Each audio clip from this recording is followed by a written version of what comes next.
السلام عليكم ورحمة الله وبركاته. ازيكم يا شباب، اخباركم ايه؟ يا رب تكونوا بخير. ان شاء الله النهارده هنتكلم عن تاني باترن موجود عندنا في سلسلة الديزاين باترنز، وهو الفاكتوري ميثود. ايه هو الفاكتوري ميثود؟ لو بصينا للديفينيشن بتاعه تحت بيقول a creational design pattern that lets subclasses decide which object to create instead of instantiating it directly in the base class. جميل. ده معناه ايه؟ ان الفاكتوري ميثود تبع النوع، احنا عندنا ديزاين باترن قلنا ان هم 3 انواع، ده تبع النوع اللي هو كرييشنال ديزاين باترن. طيب ايه هو الكرييشنال ديزاين باترن؟ زي ما احنا قلنا في الحلقه اللي فاتت، هو مسؤول عن تنظيم عمليه الكرييت من الاوبجكتس. تمام. طيب الفاكتوري ميثود بينظم العمليه دي ازاي؟ الفاكتوري ميثود بينظم العمليه ان هو عنده ابستراكت ميثود. الابستراكت ميثود ده جوه ابستراكت كلاس بينهرت منه كل الكلاسز اللي موجوده عندي، او كل التايبس اللي موجوده عندي بتنهرت من الابستراكت كلاس ده، وكل تايب هو مسؤول عن عمليه كرييت النيو انستنس بنفسه، زي ما قال هنا decide which object to create.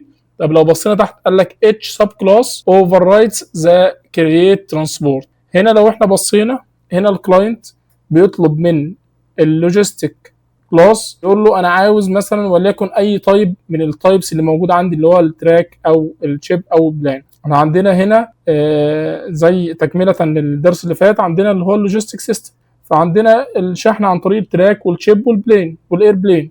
فهنا الكلاينت بيطلب اي تايب منهم، والكلاينت عندنا هنا اللي هو اي حد بيستخدم التايبس دي في الابلكيشن عندي، مش الكلاينت اللي هو الاند يوزر او اللي هو بيبقى موجود في الفرونت اند وكده. لا، الكلاينت عندي في الابلكيشن اي حد بيستخدم الميثودز دي هو يعتبر كلاينت. فبيجي الكلاينت في اي مكان في الابلكيشن عندي يطلب اي تايب من دول عشان خاطر ينفذ عمليه، مثلا لو هيطلب تراك او شيب او اير بلين. فبيجي هنا الابستراكت كلاس ده بيخلي كل تايب منهم هو اللي ينشأ نيو انستنس الخاص بيه بالطريقه الخاصه بيه. طيب ليه هو عمل كده؟ خلينا نشوف التدريج اللي وصلنا ان احنا نروح نستخدم الفاكتوري ميثود، او ايه المشاكل اللي قابلتنا خلتنا نروح ان احنا نستخدم الفاكتوري ميثود. لو احنا بصينا في السلايد اللي هنا، اما احنا قلنا السيشن اللي فاتت، قلنا ان انا لو انا عندي مكان واحد اللي هو البروجرام كلاس هو الوحيد اللي بيستخدم التايبس دي، اللي بيستخدم التراك والشيب والاير بلين وكده، لو هو الوحيد اللي بيستخدم التايبس دي، فانا اخلي الاف والالس في البروجرام كلاس ومش محتاج ان انا اروح للسمبل فاكتوري. طب ايه اللي خلاني رحت للسمبل فاكتوري؟ رحت للسمبل فاكتوري اما اكون انا محتاج ان انا استخدم التايبس دي وبعمل منها نيو انستنس في كذا مكان في الابلكيشن بتاعي. فانا بدل ما اروح عشان خاطر اضيف اير بلين او اي تايب تاني او بايك او موتور او اي حاجه، عشان خاطر اضيف لازم اروح اضيف في كل الاماكن اللي موجوده عندي في السيستم. لكن لو هو مكان واحد زي البروجرام كلاس، خلاص انا مش محتاج سمبل فاكتوري، خليني زي ما انا، والاف والالس كافياني جدا، ومش محتاج ان انا اطلع ستيب او اروح استخدم اي باترن. فروحنا استخدمنا الباترن لان الابلكيشن بتاعي محتاج ان هو يتغير على مستوى الابلكيشن كله في كذا مكان. فروحنا جينا هنا عملنا اللي هو ترانسبورت فاكتوري، ورحنا خلينا في كلاس سنترلايز بيعمل لي نيو انستنس على حسب التايب اللي موجود عندي. لحد هنا الامور تمام جدا، والسمبل فاكتوري حقق لي الطلب بتاعي، وبيحقق مبدا السنجل ريسبونسابيلتي، هو مسؤول بس مسؤوليه تامه عن ان هو بيكريت نيو انستنس من خلال التايب اللي موجود عندي. طيب البيزنس عندي جه قال لا والله، ده انا محتاج مع كل تايب من التايبس اللي موجوده عندي يكون عندي مثلا وليكن في التراك عندي رقم العربيه، رقم اللوحه بتاعت العربيه، عندي في الشيب موجود البورت المينا اللي هيطلع منها السفينه، والمينا اللي رايحه فيها السفينه. طيب اللي هو رقم البورت نفسه بتاع المينا. طيب الحاجه الثالثه الاير بلين محتاج ان هو ياخد رقم الرحله اللي طالعه. فهنا الانستنس بتاعي بقى كومبلكسيتي شويه، ما بقاش دايركت زي النيو انستنس اللي موجود هنا. فاما اجي للشكل ده كل مره اما ازود تايب او ازود بارامتر في الانستنس بتاعي، انا هنا عملت كومبلكسي، وهنا كسرت مبدا السنجل ريسبونسابيلتي والاوبن كلوز، والكلاس ده هيكون كبير جدا ومش هعرف اتحكم فيه، لان كل تايب منهم بقى ليه شكل في النيو انستنس بتاعته. فهنا بقى جه دور الفاكتوري ميثود. ايه الفاكتوري ميثود بتعمل ايه؟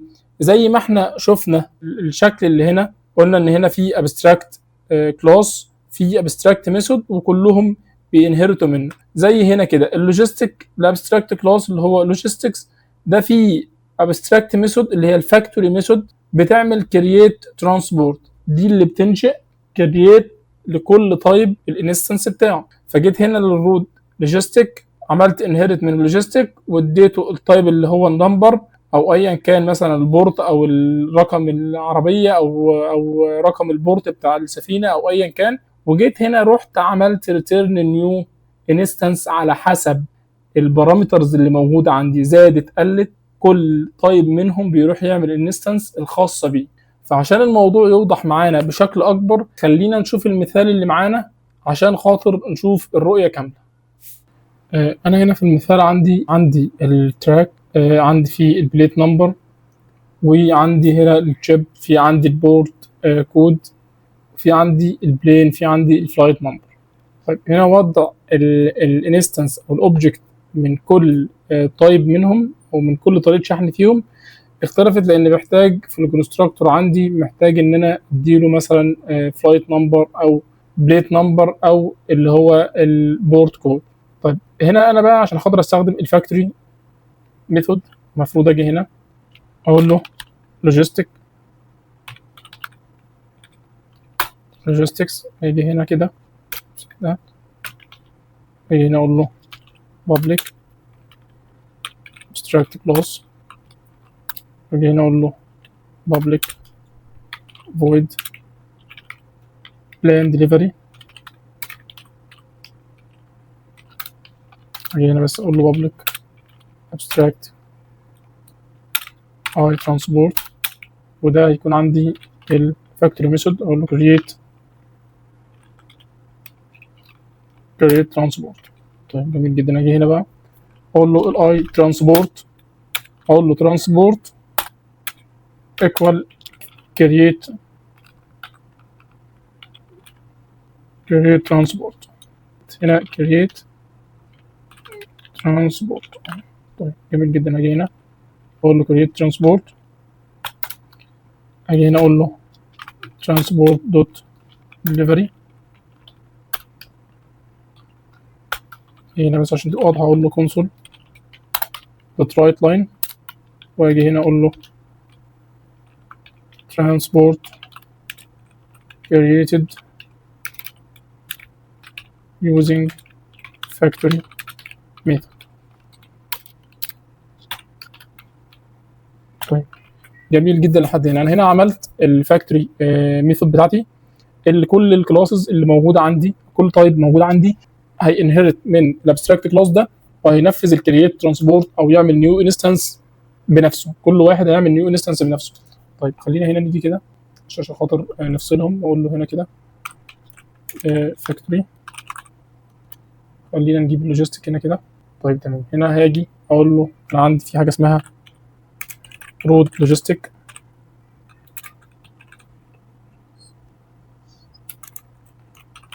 رود لوجيستيك ده اللي هو النقل البري الموجود عندي، اللي هو التراك او اي وسيله هتكون عندي تانية في الرود. تمام. اقول له هنا لوجيستكس، وهاجي هنا امبلمنت عندي الابستراكت خلاص، هاجي هنا اقول له برايفت ريد اونلي، هنا عندي في التراك اللي هو البلين نمبر، اقول له string بلين نمبر. تمام. هاجي هنا بقى في الكرييت ترانسبورت، انا بس هعمل هنا كونستراكتور وادي له هنا اقول له string plate number، اقول له هنا underscore plate number equal plate number. طيب جميل جدا. اقول له هنا return new track، وادي له البليت نمبر عندي. تمام. خلصت كده انا الرود لوجيستيك، وخليته عمل نيو انستنس بنفسه على حسب البارامترز اللي موجوده عنده. اي بارامتر ثانيه هقدر ان انا هحتاج ان انا ازودها، او انبوتس ثانيه هحتاج ان انا ازودها، هزودها هنا كل واحد بالطريقه بتاعته. طيب هاجي بعد كده هعمل، اقول له هنا اللي هو السي لوجيستيك. تمام.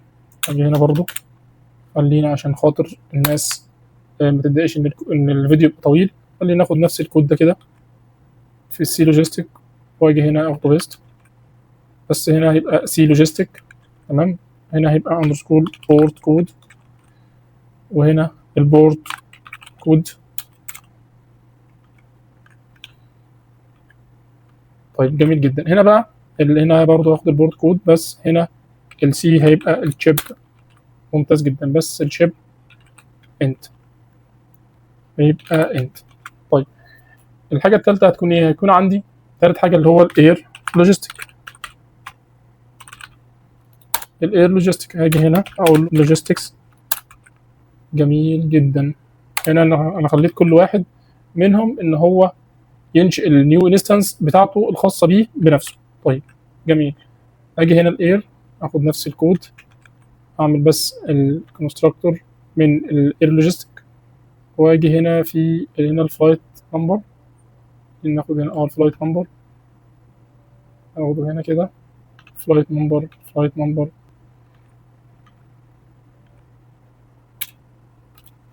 هنا ده string.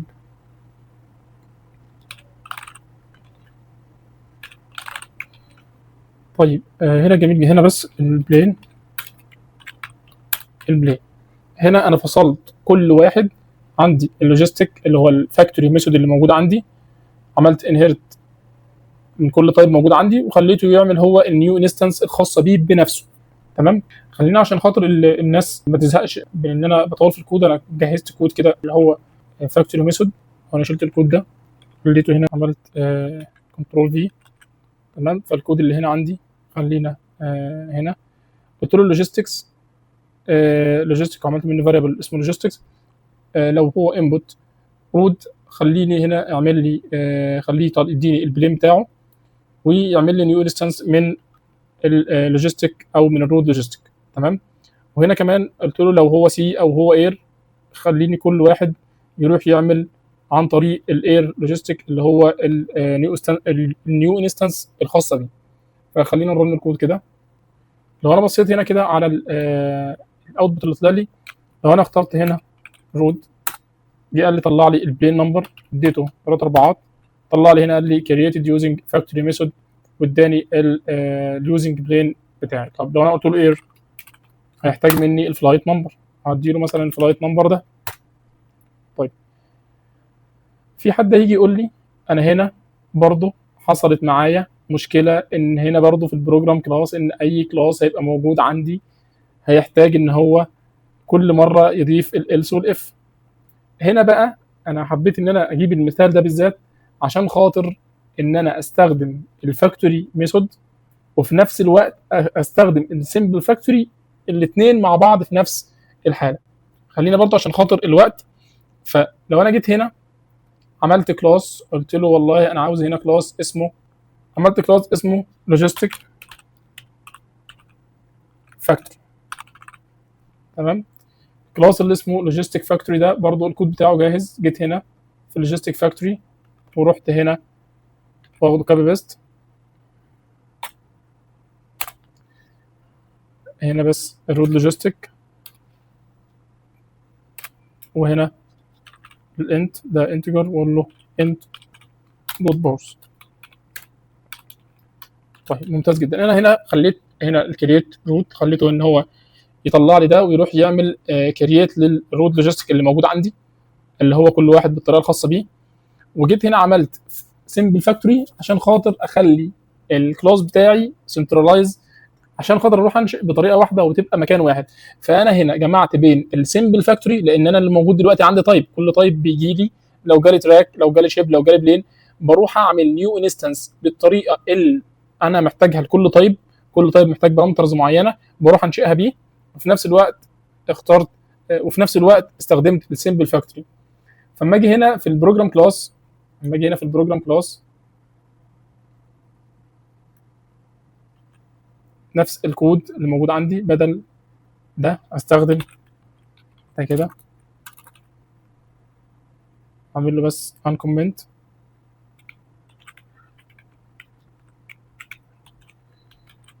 طيب تمام جدا. هنا كل اللي انا عملته، خلينا من اللي فوق دول، قلت له var logistic factory دوت create الانبوت، قلت له لو اللوجيستيك ايكوال نل قول له انفاليد. طب فين التايبس؟ كل التايبس موجوده عندي في السمبل فاكتوري. فخلينا نرن الكود هنا. خلينا هنا نقول له التراك، جه قال لي بين نمبر، في نفس الوقت قلت له الاير اهو، قلت له البلين، معلش اديله البلين فلايت نمبر، اداني هنا الفلايت نمبر. فهو ده الفاكتوري ميثود والسمبل فاكتوري، وده فعليا اللي بيحصل معانا في الكود في الشغل العملي، ان احنا ممكن نشتغل بتو باترن في نفس الحاله اللي موجوده معانا. انا يعني خفت ان الناس ممكن تتشتت، ان انا دخلت تو ديزاين باترن مع بعض، تو ديزاين باترنز مع بعض، بس هو ده اللي بيحصل فعليا في الشغل العملي، ان انا ممكن ادخل تو باترنز مع بعض. فاتمنى تكون الصوره وضحت للناس بين الفرق بين التو باترنز وبعضهم، وازاي بنستخدم تو باترن مع بعض في نفس الحاله. وان شاء الله الكود هتلاقوه في المرفوع على الجيت هاب، وهسيب لكم اللينك تحت في الديسكربشن. وان شاء الله اشوفكم في درس جديد، والسلام عليكم ورحمه الله وبركاته.